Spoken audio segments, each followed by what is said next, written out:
Всем привет-привет, с вами канал Life, меня зовут Карина. Всем добра, любви, процветания. Просветания. Всем привет-привет, с вами канал Life, меня зовут Карина. И мы в автобусе. Вот автобус 24-й. Мы едем в наш любимый Тестилаб. Проезжаем мимо торгового центра Парковый. Это мы сейчас на проспекте Мира, исторический район города. И брусчатка. Все дороги покрыты у нас брусчаткой в историческом районе, естественно, в центре города. Потому что старенькие дорожки. Поэтому мы так едем вот так. Такой у нас красивый проспект Мира.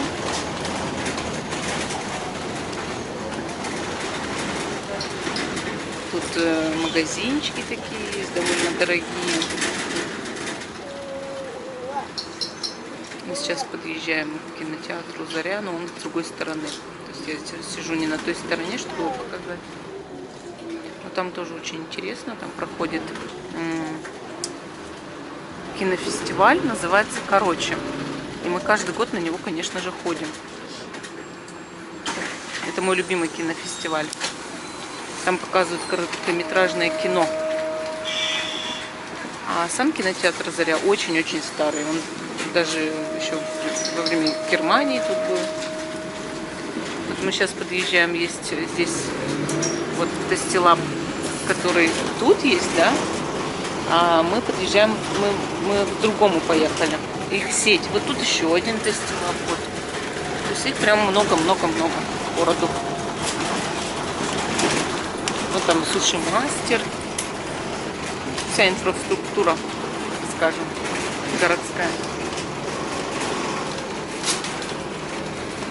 Сегодня очень хороший день. Правда, немножко ветрено. Но на улице утром было 6.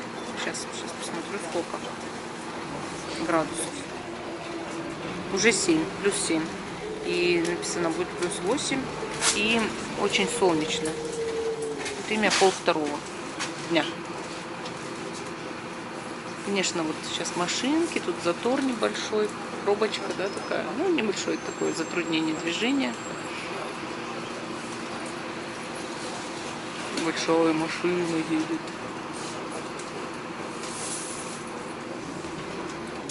Мы уже скоро приедем, будем пить кофе. А потом, может быть, сходим в Парк Победы сегодня. И, может быть, еще и попадем в планетарий. Посмотрим, как даст Бог.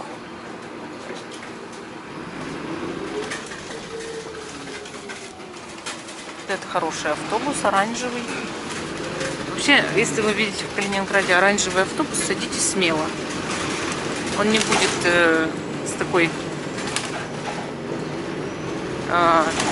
таким твердым ходом, как остальные беленькие автобусики. Вот такой вот, видите, старенький мерседесик едет. У него уже, конечно, все расшатано. А вот такой вот оранжевый, хороший. Вот прям как Т-32.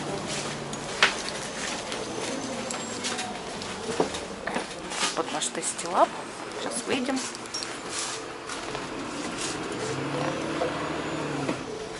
Это мое любимое место в городе, у зоопарка.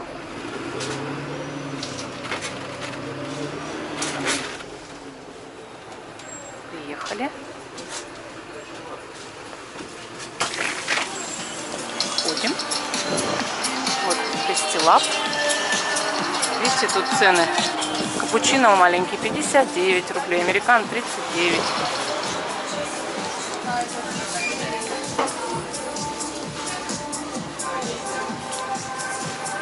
Вот это десертики тут такие продаются. Да, только кофе. Так работают девчонки. Я хожу уже сюда 5 лет, каждый день практически. Ну, сейчас реже, потому что немножко район поменяли жизни. Так то все обстоит в час пик. Это когда люди в обеденное время идут перекусить, попить кофе. Сегодня будний день, 22 января 2020 года. Макарон продают. Всякие десерты, тарталетки, все. И пиццу. Фокачча творожная есть. Выпивка какая-то небольшая. И вот ассортимент по напиткам.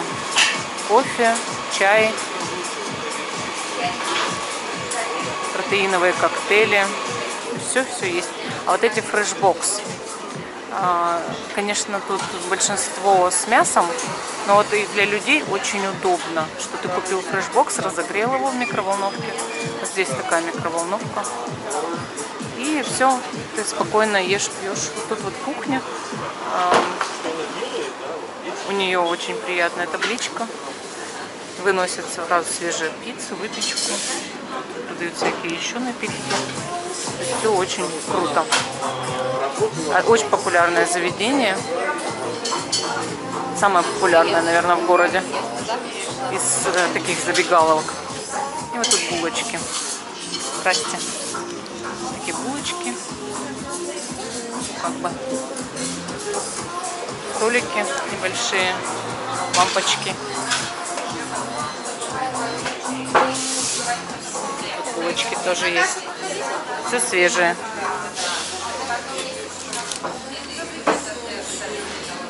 Такие печеньки продают.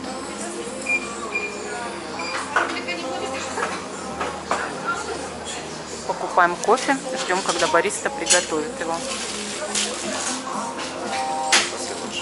Ждем.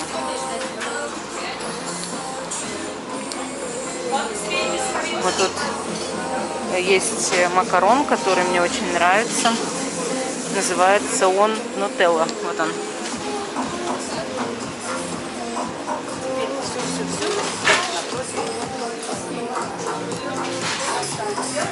Вот сейчас нужно подождать, и нам дадут наш кофе. Вот все, кто обедать приходил, все просто взяли свой кофе, свой обед. И практически все ушли. Ну, кто-то вот еще сидит. Ну, а так обычно здесь только в часы пик есть огромное количество народу. Вот свежая фокачча. И потом этот бум спадает. То есть можно спокойно пить кофе уже. Нет такого, что тут постоянно было жуткое столпотворение. Но по праздникам, в часы пик, конечно, очередь. Вот. Но обычно мы приходим, вот попадаемся чаще всего, что мы спокойно все покупаем, нам варят кофе, все хорошо в этом плане здесь. Вот. Так что мы сейчас ждем наши 2 средних капучино.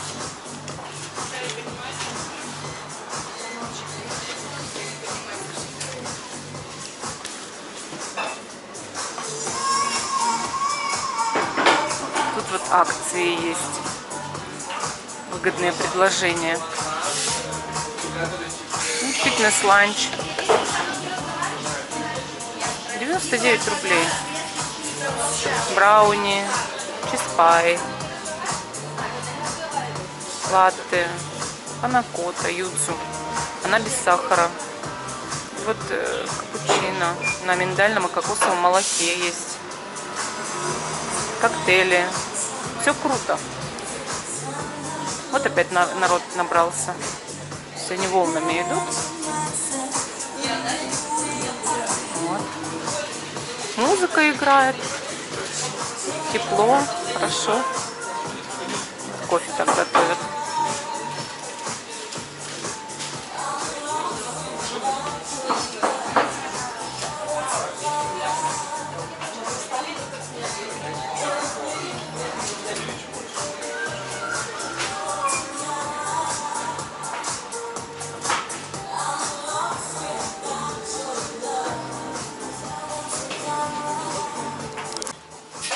Владимир Николаевич наш кофе забирает.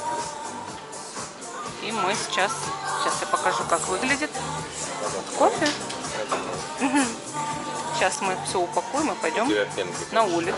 Да, спасибо большое. Видите, обо мне всегда заботятся. Несмотря ни на что. Так-то. Он с сахаром пьет, а я без. Сейчас поставлю ненадолго камеру, чтобы шапочку одеть.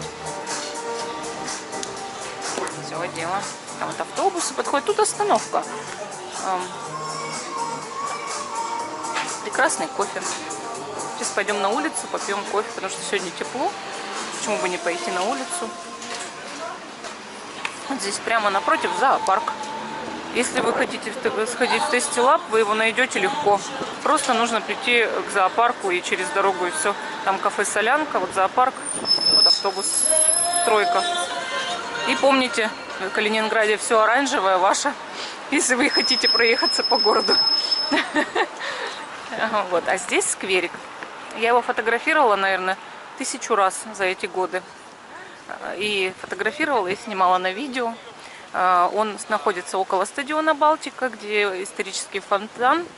Такой вот прямоугольный, помните? Может быть, у меня кто видел на фотографиях, на видео.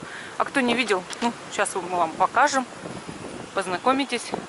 Вот здесь здание Россельхозбанка и еще многих разных контор. Вот, это улица Гостиная. А здесь парк. Небольшой, маленький скверик. И он прямо около Tasty Lab находится. И когда особенно теплая погодка, вы берете кофе и идете сюда. Обычно здесь все в цветах. Все деревья цветут летом, весной, осенью. Все птички. Как бы прекрасно. Вот. Вот там фонтан, может быть, видно. Но он сейчас, конечно, не работает. Он с мая. С 1 мая открываются все фонтаны. Ой, лавочки мокрые. А вот пойдем как раз к фонтану и покажем, и кофе там постоим, попьем. Вот. Единственное, что мы напротив солнца можем сесть, глянуть. А, может нам посмотреть, да, может она высохла. Ну, ночью был дождик, и все лавочки мокренькие. Вот так-то. Вот он, фонтанчик. Но он сейчас не работает, там просто бассейн с водой. Так, я сейчас сюда сяду. Видите, мне и по место по суше выбрали, все как надо. А ты как сядешь? Я найду себе место. Так, ну все, мы будем пить кофе и наслаждаться сегодняшним солнцем. Итак, мы на двойке от зоопарка. Приехали к парку Победы Калининграда. А вот это вот тут вот территория, как это сказать-то, полицейская академия. Типа того, там учатся у полицейских. Вот. Но мы сейчас идем через дорогу.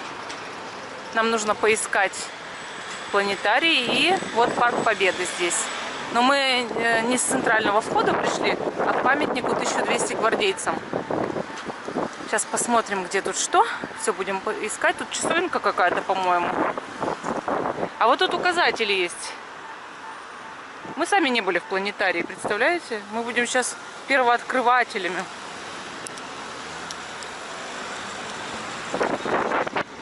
Так, смотрим указатель. Тут явно часовня. Или это есть планетарий? Так, сейчас. Железная дорога. Так, музей, Королевские ворота. Парк, вот туда. Можно мне посмотреть? Спасибо.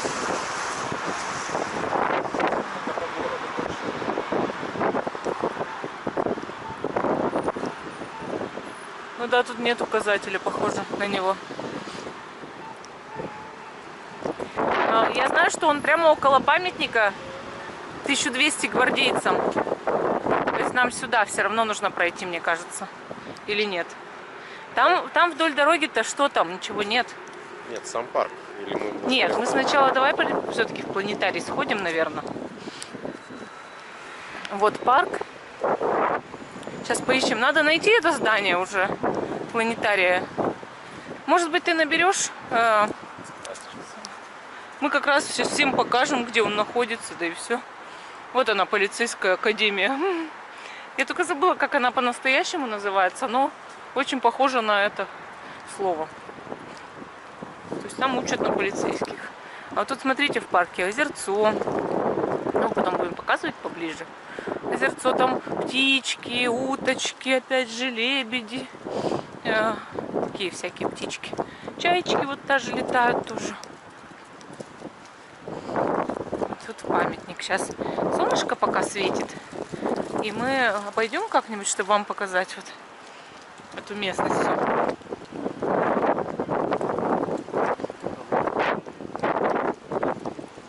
200 метров. Вот. Сейчас памятник покажем гвардейцам. Вот тут смотрите. Военная слава героям, павшим в боях, с врагом и отдавшим свою жизнь за свободу и счастье нашего города. Вот они, герои. А вот это стелла. И на стелле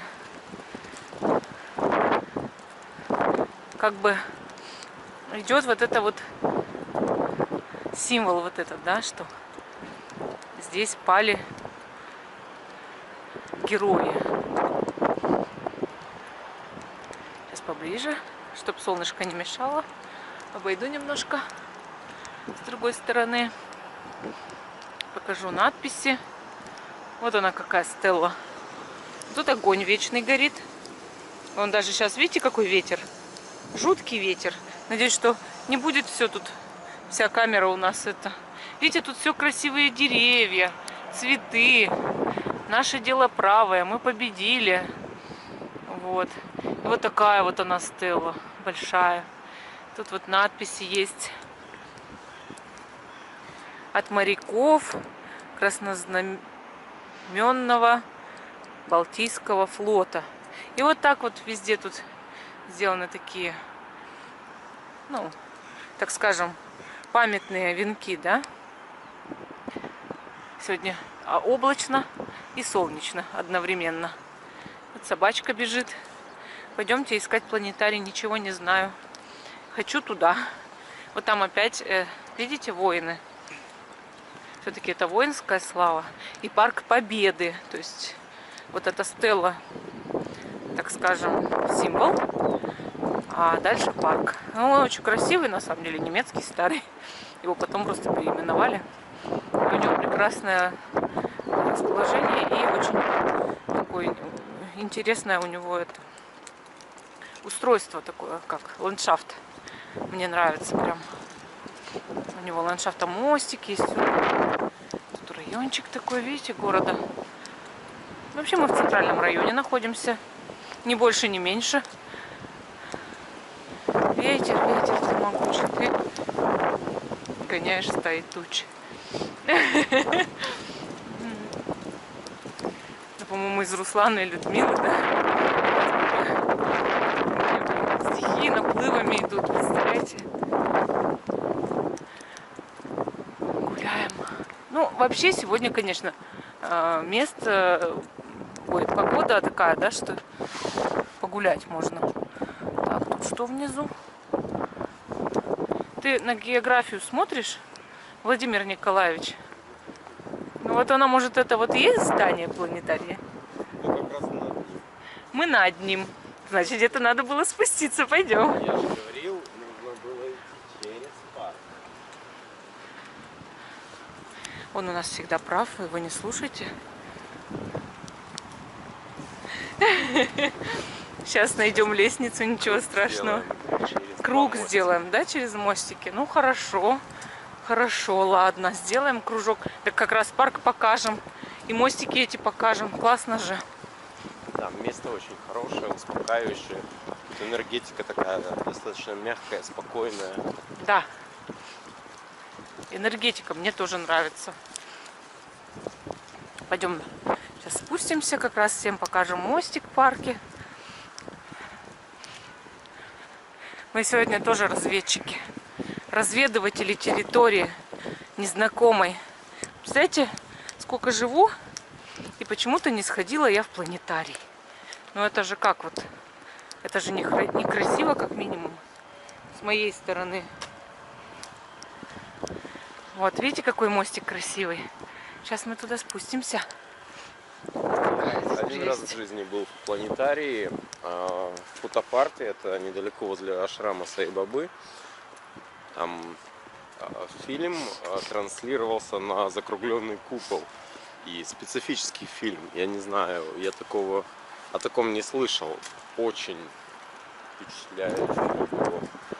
это увидеть Вселенную, очень высокое качество и вот такое состояние погружения в фильм достаточно глубокое. Вот то, что могу рассказать о своих впечатлениях. И там была еще коллекция метеоритов, которую один мужчина, польский путешественник, он же пенсионер, вот, мы с ним познакомились, он говорит, а там есть моя коллекция метеоритов, сходите, которую я собрал за всю жизнь, подарил этому планетарию. Сходите, посмотрите, интересно, возможно, будет. Вот видел я эту коллекцию, очень было интересно. Интересно, да, было в планетарии? Ну, вообще, я тоже была в планетарии, Владимир Николаевич. Только я была в 3. В Екатеринбурге была. Там очень тоже нам хороший фильм показывали. Вот смотрите, какие птички. Вот прям и гуляем, и до планетария идем, да? Такой мостик. Тут замочки. А тут с этой стороны тоже вот прям летают птички. Облака отражаются в воде. Посмотрите, прям художество. Можно рисовать картину с этого всего. Сейчас поднимемся. Вот чаечка. Прям рядом. Сейчас поднимемся и на 2 мостик пойдем, чтобы дойти до планетария. Ветер. Если вам шумит в камеру ветер, не обращайте внимания. Мы ничего с этим поделать уже не можем. Мы противоветренную кнопочку нажали, а дальше что могли, то сделали, как говорится. Ну, потом еще здесь, конечно, пройдемся, наверное. Ну, пока вот смотрите. Прекрасный вид. И вот идем дальше. Тут опять памятник стоит. Ну, все в памятниках, на самом деле, и в лавочках. Этим парк очень удобен. Для прогулок, для старичков, для собачек. Чтобы с собачками гулять. Потому что очень удобно. Летом прекрасно. Вообще прекрасно. Приходишь в парк, находишь лавочку среди деревьев лучше. Садишься и с книжечкой. Ну, это блаженство такое. Честное слово, я вам скажу. Прям блаженство в центре города. Сейчас-то вот зимой-то красота какая. Смотрите, летом все деревья цветут. Весной, там в мае, да, прям такое сильное цветение. У кого аллергии нет на цветение, прям наслаждение идет запахом цветов, и всем великолепием вокруг. Вот видите, такая дорожечка, такое все милое, как в любом европейском парке. Очень много всяких закругленненьких дорожек. Все сделано для людей. Вот он, наверное, планетарий. Если мы не ошибаемся, то это и есть планетарий. А если мы ошибаемся, то я кому-то сделаю ататашечки. Ататашечки сделаю кому-то. Кто на карту плохо смотрел. Здесь карта. Здесь, да? Нужно пройти через ворота. Видите, тут туалеты даже есть. Для людей все сделано. Чаечка, смотрите, какая чаечка. Такая хорошенькая. Нахохлилась вся. Испугалась.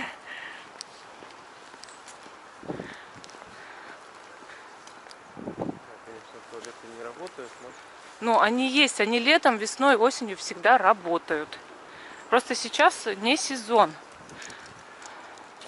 Смотрите, как тут красиво. Вход воспрещен. Но это сюда воспрещен. Нам-то дальше. Это тоже туалетик просто. Нам-то дальше куда-то. Видите, так. Мы сейчас нашли какую-то сказку. Мы в этой сказке тут пытаемся найти. Галерея. Так. Может нам... быть, с этой стороны вход? Сейчас посмотрим. Если нет, то... Планетарий. Вот так вот. Открыт, да? Где вход? Ух ты, какое интересное здание у него у планетария. Так. О, касса. Заходим.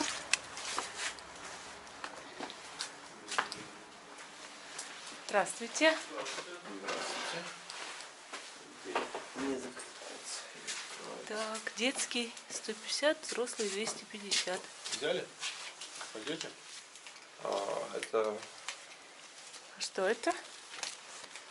Планетарий. давайте экскурсию, да? Ну, экскурсию я уже провел, сейчас пойдем в зал. Вот, и потом после зала я вам экскурсию проведу. Хорошо. А, да, хорошо. ну, давайте. У вас водичка, да? Можно без зала, нужно зал, как Давайте угодно. водичка лучше. А снимать можно? Можно, но Спасибо. только внутри. А фильмы снимать нельзя. Нет. А Фильмы нет, не мы снимаем. фильмы не будем. Нет. Фотографировать можно, снимать на видео нет. Давайте лучше без зала. Да. Потому что На видео нельзя снимать? фильмы, А, фильмы нет. лицензионные фильмы. Нет. Мы хотели просто рассказать в нашем блоге, что вот есть у нас планетарий в Калининграде. Давно, с 2011 года. Здорово. Тут впервые просто. Лучше поздно, чем никогда. Что за блог? А у нас канал на ютубе. Элайф называется. Калининградский? Да, но он еще Калининградский? Вы Да. Только-только? только-только. Хорошо. У Так, нас есть другой канал, но... Смотрите, значит, у нас уже как бы взрослые там есть общеобразовательный фильм. Подойдите сюда, мы сейчас фильм выберем все вместе, да, и пойдем. То есть, есть фильм «Призрак вселенной». Что это такое? Это, значит, о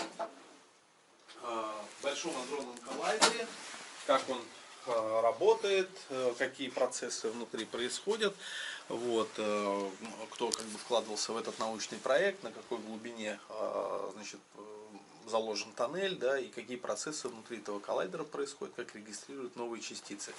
Астрономия, шаг первый, это именно рождение астрономии с древних времен по нынешний наш день. Вот, проблемы, которые сталкиваются, какие открытия фундаментальные в астрономии были, да, это такое общеобразовательное. Да.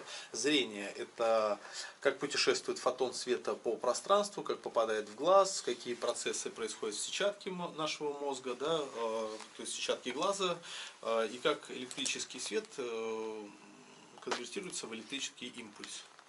Вот, это вот все про зрение. Два стеклышко, удивительный телескоп, это рождение телескопов, тоже от древних времен до современности. Вот проблемы при наблюдениях какие есть, как решают астрономы, вот что видно в телескоп. Вот, ну такой это более как бы 6+. А в глубины Вселенной это общеобразовательный фильм, тоже ну, такой был красочный, показывает и планеты Солнечной системы, да, и общие проблемы астрономии, что решается. Все вот фильмы у нас такие с проблематикой. Есть также фильм «Солнце», да, есть также фильм «Глубины Вселенной», «Раскаленная Вселенная», «Черные дыры». Вот 45 минут это про черные дыры. Более такой интересный фильм.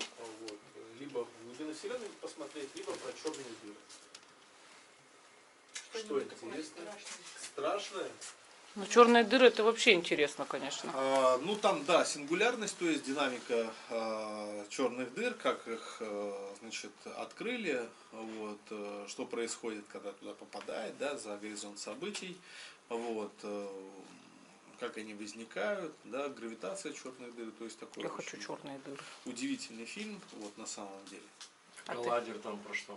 Коллайдер это как сталкивать Кстати, в Новосибирске раньше вот этого построили коллайдер, самый первый. У нас Ну, в Академии наук. Да, он был в Новосибирске, потом второй в Подмосковье, он там как построился, так и Не умер. распиарили, как вот этот. Ну, а этот, да, там на территории двух государств, как бы одно кольцо там заходит на одно государство, и второе кольцо, вот, часть кольца заходит тоже на, вот, по-моему, в Ейне он расположен. Вот. Он тоже вот про частицы, которые сталкивают внутри. Вот. Какой вы сказали интересный фильм? Черные дыры интересные, и вот в глубины Вселенной. А вот что такой из он них взрослый. интереснее? Ну, не знаю, смотря про что. Мне вот интересно и про черные дыры. Я вот иногда и сам. Давайте посмотрим. Ну, черные дыры, Черные конечно. дыры, давайте. да. Ну, отлично. Я вам сейчас еще про ворота расскажу. Вот. Нам придется выйти, да, и вот про арочную конструкцию, про ту, да, что такое вензеля. Вот мы с вами пройдем сейчас Мне разрешили снимать. в один Я не из снимаю, пролетов. нет. Как раз посмотрим, как была модернизация ворот сделана.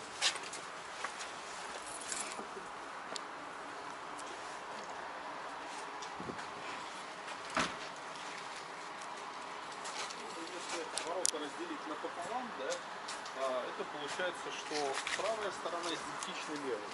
Вот сначала был по вензелю видно 1866 год, ворота были построены одностворчатые, полуарки было, а потом уже при модернизации представительства второй стороны изменили арку на стреловидную форму, то есть видно, да, и второй вензель 1889. Вот 23 года немцы терпели пробки, которые скапливались на Пилаур-Банкофе. Вот можете сюда подойти, да, и снять эти ворота вот на вензеля. Да. Вензеля, вот RW, это именно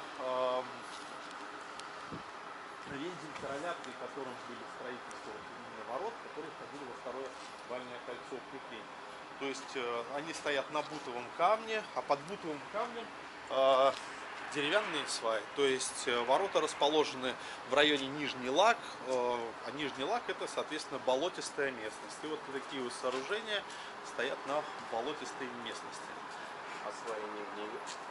Лиственница дегтем обработанная. Может еще 500 лет там быть.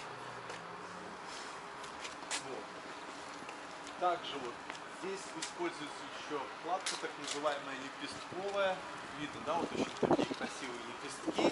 Вот этот замковый камень, который держится на арке, целый метр он лежит на арочной конструкции. Вот, и еще имеет конусовидный такой верх конусом. Почему? Потому что своим весом он должен распирать вот это вот кирпичи, то есть давать давление на кирпич, чтобы держался вот этот лепесток. Лепесток один, по идее, должен держать 22 тонны веса. То есть это Ничего себе. Т-34 вес его. Вот два лепестка 44 тонны. В годы Второй мировой войны сюда вот в ворота попало 9 фугасных снарядов.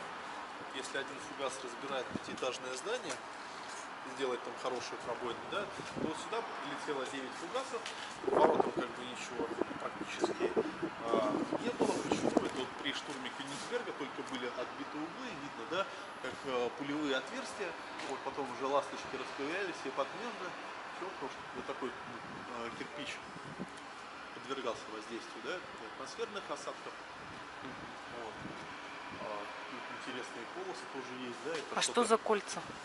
Кольца для замков климарьеров, так называемые ворота здесь стояли, каждая створка по 4,5 тонны, и здесь было 12. Вот. Они закрывались внутри, когда собачки наверху падали, обрывали веревки, только внутри обороняющиеся знали, что собачки наверху не могут открыть ворота снутри.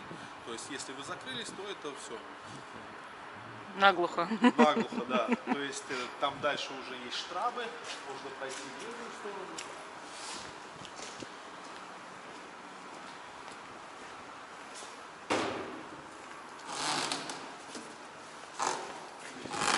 Хорошо. Красота. И вот так же сначала была построена другая сторона, и когда при перестройке ворот вы не заметите, как забутовывали амбразуры и бойницы. То есть вот те у нас называются узкие такие окошки в стенке. Это бойницы, а вот такие вот широкие окна, это амбразуры. То есть в бойницах были по одному стрелку, в амбразурах уже спаренные мушкеты стояли. То есть спаренные крест-накрест. И вот если идет наступление с западной стороны и кто-то пытается проникнуть через ворота, практически около 16 стволов находились здесь, да, и очень тяжело было попасть внутрь. Ну, если один шанс из 16 выпадал, то можно было получить со стороны города еще поражение. Вот.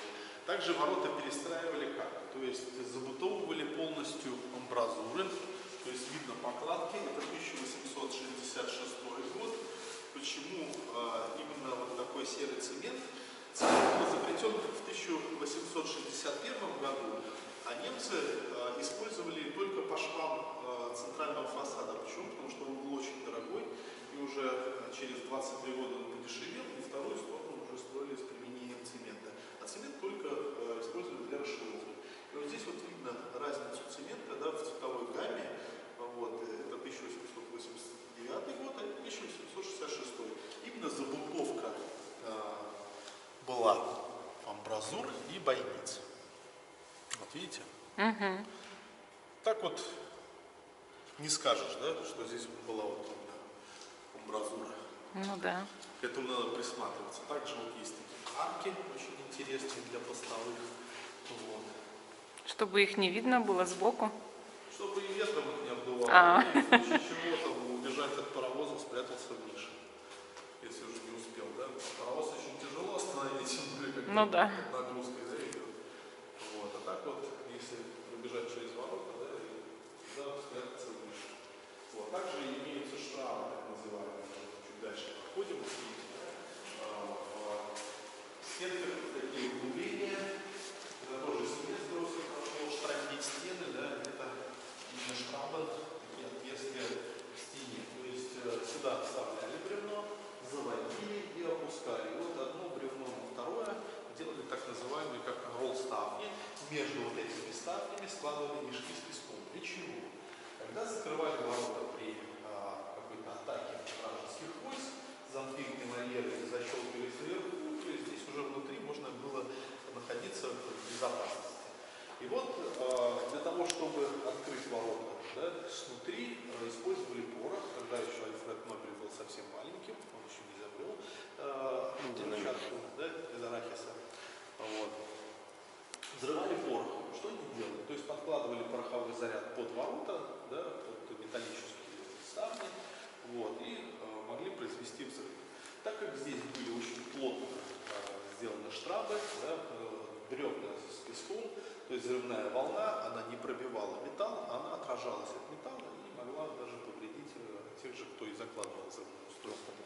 Вот. И внутри обороняющихся тоже взрывной волной не посекло бы, да, и даже если угнать какой-нибудь паровоз с Пилау и пробить этим паровозом двери, не получится, почему порядка, ну, здесь 35-40 тонн песка, да, полностью входило и паровоз просто бы встал, даже не пробив ворота.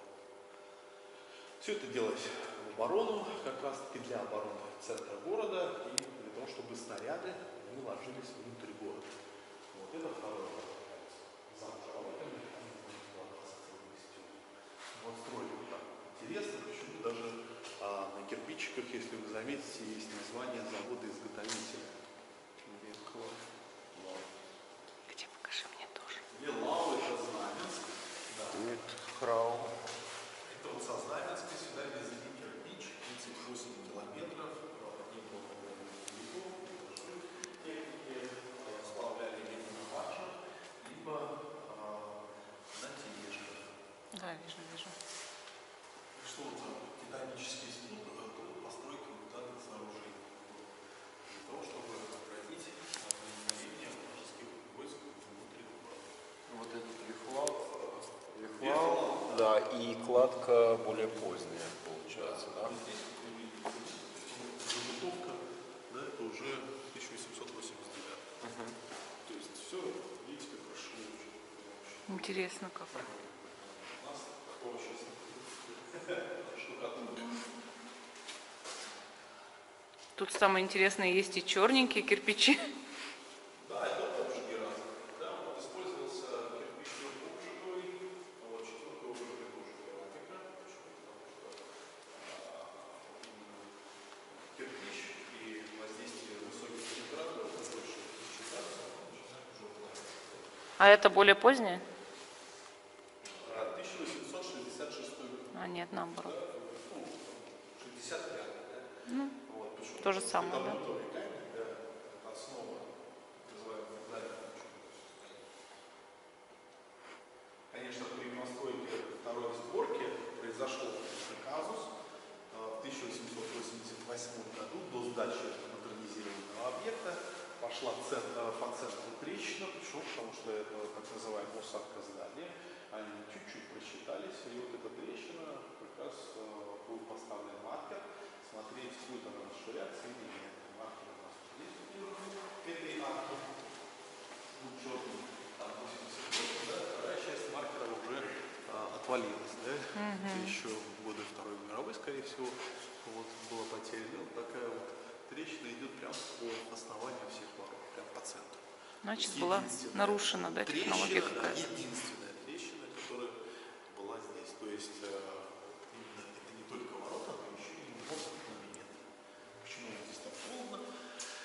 сверху. Промерзание идет сверху. Скажите, а вот сейчас там мост, его дополнительно укрепляли? Нет, всего лишь вот арка и мост это 35 сантиметров. Да. И это с учетом того, что тяжело грузы. Да, потому что идет распределение нагрузки, идет на каждый кирпич. Это римская арка.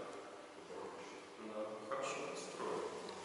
Ну, так скажем, качественно. Мы здесь вот живем нормально, тепло.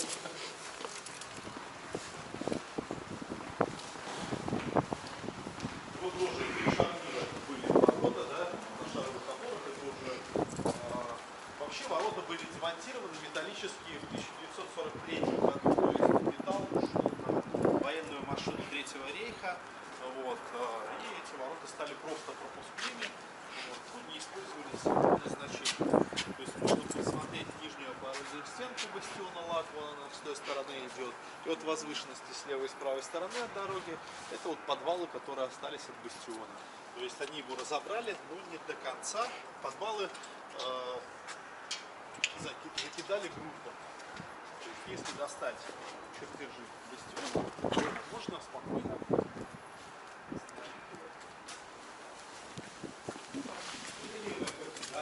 Так называемая оборонительная стенка. Толщина стены 70 сантиметров, имеет 3 бойницы и 2 малых артиллерийских окна. Точно такая же стенка находится с другой стороны ворот, то есть они все идентичны. Вот. Малые артиллерийские окна использовались для пушек. Как раз таки колечки здесь есть для того, чтобы привязывать лафет пушки при выстреле, чтобы заряжающему не посекло ноги. В годы Великой Отечественной войны, вот в ворота, еще раз повторюсь, попало 9 фугасов, да, и 2 из них таких как бы не фатальных, но все равно принесли разрушение воротам. Один фугас разворотил водопод, который проходил под воротами, вот, а второй фугас лег за стенку, вот, и по идее должен был ее разрушить, но он ее все лишь отодвинул на 10 сантиметров, вот, вместе с фундаментом. Здесь образовались 2 большие трещины, которые уже при реставрации не заделаны. Вот эта стенка такая чуть-чуть полукруглая, вот это вот все от больших снарядов. Даже немцы, строя такие сооружения в 1866 году, думали уже про модернизированные снаряды, которые появились через 100 лет.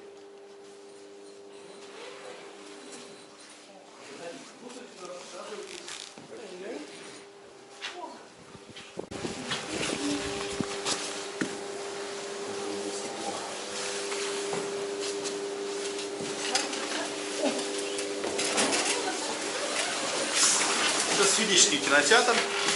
Даже можно, да? Всё, Конечно, конечно. мы обязаны выключить камеру, но мы сейчас будем смотреть фильм.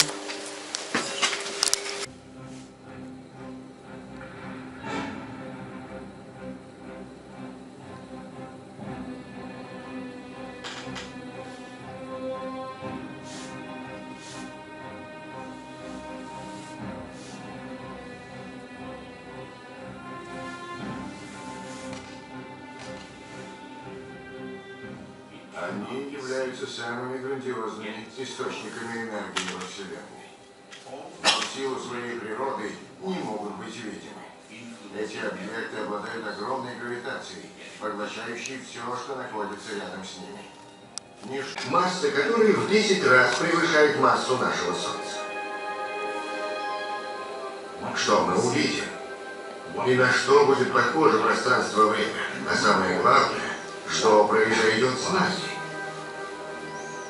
Пока мы находимся на определенном расстоянии и не приблизились слишком близко к черной дыре, ее гравитация не будет отличаться от гравитации обычной звезды со схожей массой. К примеру, если звезда неожиданно начинает превращаться в черную дыру, орбиты ее планет не изменяются. Ее Солнечная система просто станет очень холодной. Вращающегося вокруг нас шара. Да. Голова кружилась вообще вот так вот просто. Я думала, все, я 10 раз, наверное, глаза закрыла. И вниз смотрела, и на пол смотрела, и села потом, чтобы мне не это.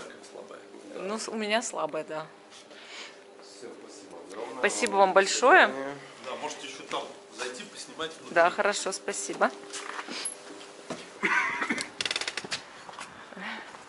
побывали в космосе. Не покидая Земли. Да. Я прям... А почему люди раньше вышли? А? Им интересно больше готика, но там такая. А, все поняла. Поняла. Вообще там непонятно. Как непонятно-то? Непонятно. Непонятно. Понятно, что А мы думали, что у них закружилась голова и их затошнило. Потому что прям очень кружится голова. ну, это еще не такое особо сильное. А я смотрю, у меня Владимир Николаевич в конце глазки закрыл. Да, и лучше поспать. Я говорю, что у тебя все завертелось, все. Он говорит, да, я полетел. Я говорю, ну хорошо. Ух ты. У нас телескопы есть. И наблюдаете? Это вот стенд про Людвига фон Астре, военный инженер, который сооружал такие укрепления, как во втором вальном кольце. Хотите чай? Нет? Нет, спасибо. огромное. Вот. То есть он был и основателем этого второго вального кольца, да, практически он подписывал документы. Вот, почему именно сюда Восточная Пруссия его пригласила. Первый город, который результативно зашел в оборону, это был Кёльн. Потом еще некоторые сооружения в Германии были, бастионы построены под его руководством. Вот здесь стенд про то, как во франко-прусской войне наши оставили, то есть наши союзнические войска оставили Кёнигсберг по приказу короля Восточной Пруссии. Здесь у нас стенд про железнодорожные ворота, реставрация пошла, реконструкция ворот. В 1910 году вот, снос бастиона Лак, да, вот какие бастионы здесь были, уже непосредственно по обсерваторию Фридриха Вильгельма Бесселя, чертежи обсерватории, его работы в университете. То есть вот такие вот интересные вещи. Здорово так. Я вообще не думала, что у нас планетарий в таком находится месте, раритетном, историческом. Но здесь я недалеко, кстати, от обсерватории, да, вот мы находимся под дорогой, да, все-таки это и дорога, и мост одновременно, да, и пропускные ворота, да, а обсерватория находилась в 400 метрах от нас, вот на горе Бутерберг. Ну, сейчас ее, к сожалению, уже нету. А вы давно здесь работаете? С 2011 года как бы я вообще это все начал основывать. А вы? А, то есть это вообще все ваш проект? Да. Здорово. А как вас зовут? Константин. Константин. Очень приятно. Меня Карина. Так. Я здесь, да, привет. Спасибо большое. Да, вы сейчас подъедете? Хорошо, давайте, я жду. Ага, жду. Давай. Ага, хорошо, давай, подъезжайте. Ага, добро, жду. Спасибо. Спасибо огромное. Все, Да нет, еще Вот мы и посетили наш Калининградский планетарий. Еще находится в таком историческом месте. Это было так все безумно интересно. Но на фильме, там много действительно фильмов. Мы еще будем смотреть с ребенком фильм обязательно. Но так кружится голова. То есть, чтобы голова не кружилась, нужно периодически закрывать глаза. Потому что если ты будешь полностью смотреть, ну вот будешь на вертолетах смотреть. Но это очень круто. Фильм очень понравился. 2 маленьких кусочка мы, естественно, в видео вставили. Вот. И, ну, вообще очень замечательно, конечно. И еще с таким человеком хорошим познакомились, который сам этот планетарий создавал.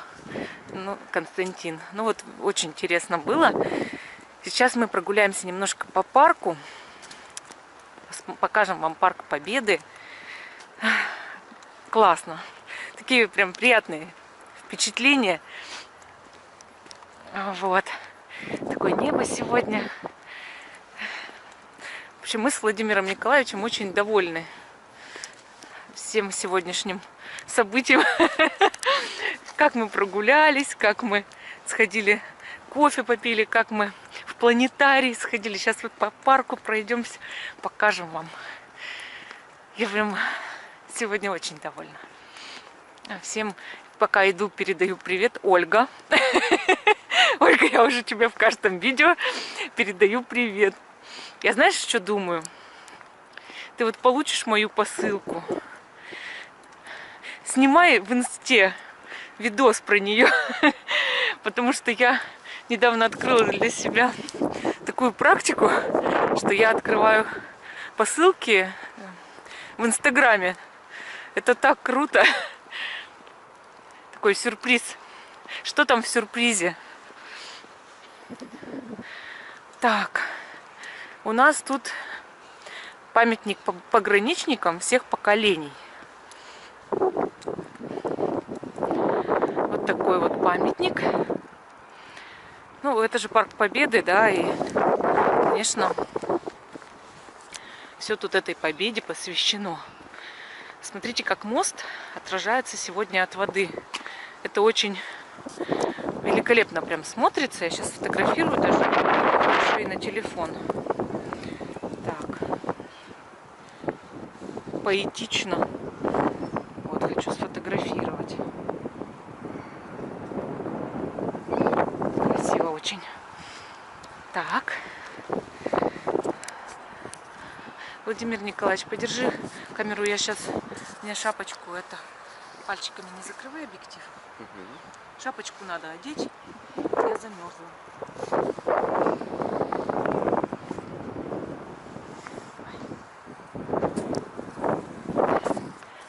Владимир Николаевич подержал камеру, потому что прохладненько встает. Видите, какое сильное солнышко сегодня? Прям все лужайки осветило. Для Калининграда зимнего это не характерное солнышко. У нас обычно здесь Пасмурненько тогда. Дожди. Да. В этом году снега так и не было. Не было нормально. Один раз чуть-чуть выпадало, там припорошило и растаяло через 2 часа. Не, я хочу посмотреть вот так вот, показать вот. Видите, как тут все в лавочках, все так уютно, так приятно. Это же просто великолепие природы в этом парке. Собачки. Люди с собачками гуляют. Красота. Надо обязательно гулять, делать пешие прогулки, потому что это свежий воздух, да? Ты наслаждаешься в центре города свежим воздухом, природой. Такая лавочка, видите, как приятно. Вот наша тень на солнышке. Я считаю, что райская жизнь в Калининграде, она счастливая здесь, эта жизнь. Потому что сочетание мягкого климата морского, морской континентальный, представляете, вот есть такой климат. Вот, и плюс, ну, очень красиво, то есть архитектура, ландшафтный дизайн, еще немецкий старый, видите, какая лесенка. Вот, обстановка, деревья эти многовековые. Где вы еще такое увидите? Единственный минус – это повышенная влажность, и, соответственно, те люди, которые привыкли к более сухому климату, могут испытывать дискомфорт, ноги крутить. Ну, в принципе, ну, не обязательно ноги, почему? Иногда это бронхиты, иногда всякие обострения. Но это только для тех, кто не переносит влажный климат. Все остальные здесь себя чувствуют гораздо лучше, чем где бы то ни было. Ох, забрались. Так, смотрите, какой вид. И запыхавшаяся я. Братская могила советских воинов. Охраняется государством. Вот. Все, мы подошли к выходу. Всем спасибо за внимание. С вами был канал Life и Карина с Владимиром.